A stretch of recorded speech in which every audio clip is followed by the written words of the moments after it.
So, yan, no, Cancer. Let's see, kamusta kayo dyan? Tignan natin sino yung nag-iisip sa inyo at anong iniisip ng person na ito, no? So, let's see, mga Cancer.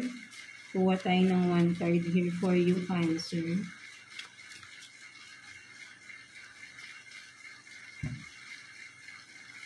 So, you have this, no, average build, no? So, kung sino man itong person na to, no? So, may katamtaman ng yung katawan niya. So, maybe sabihin natin parang pwede ring nag-gym, no? For some of you. Kumaga, parang ano siya, no? Kumaga ay body conscious itong tao na to. Or maganda yung build, no? At pwede ring sabihin natin hindi siya katangkaran, no? So, nakikita ko rito parang sakto lang yung height ng tao na ito, no? So, ayun din yung nakikita ko rito, no? So, yeah, for some of you, no, mga Cancer. So, let's see. Sino ba itong nag-iisip sa inyo, no? Tignan natin. For Cancer, no? Kuha tayo ng 2 cards for you, Cancer. Sino ba itong nag-iisip sa inyo ngayon, mga Cancer natin? Sino itong nag-iisip kay Cancer?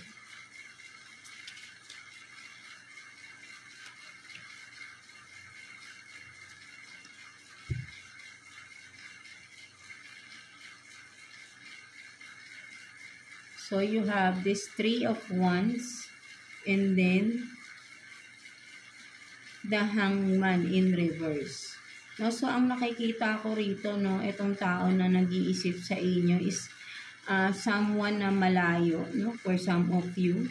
No, malayo kayo sa isa't isa, no? And this person is stuck kung nasan man siya nga nandun, no? Or being stuck in a situation with the Hangman in reverse.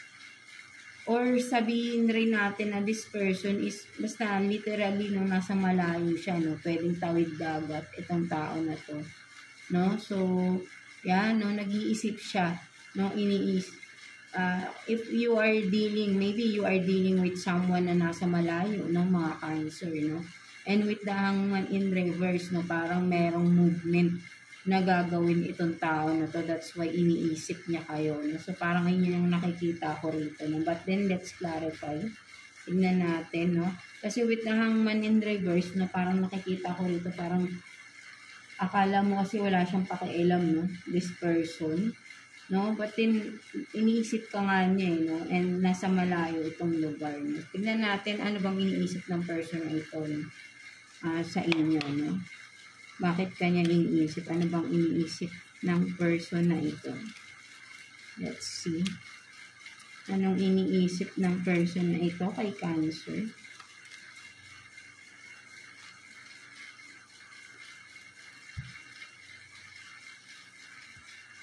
So, you have this 6 of Pentacles and then 3 of Swords. So, ang nakikita ko rito, no, ang iniisip ng tao na ito, no, parang siguro for some of you Cancer, no, kung sino man itong person na to, no, feeling niya kasi ano sabihin natin parang gusto kanyang punta, gusto niyang bigyan ka ng regalo, or kasi parang alam ng person na ito na parang you are in pain right now for some of you Cancer, no? At ang nakikita ko rito kaya kanya iniisip is sabi ko nga parang may gustong gawin to, no? So, parang gusto niyang pasayahin ka, no? For some of you Cancer, whoever is this person, no? Na nasa malayo, no? Kasi alam niyang malungkot ka. For some of you, maybe baka isusurprise ka nito, bibisitahin ka, and with gifts, no, may dadaling siyang regalo sa iyo kasi alam niyang you are heartbroken right now, no, for some of you Cancer, no. So maybe kaibigan mo ito, no, I don't know, no? So kayo lang din nakakaalam nito, no, kung sino man itong tao na nasa malayo, no, at gusto kanyang puntahan nga no. Sabi ko nga may movement, no, so gusto niyang puntahan ka and pasayahin ka, bigyan ka ng regalo or something, no. Parang isusurprise ka ng tao na ito, no? Again, just take what's resonate, no?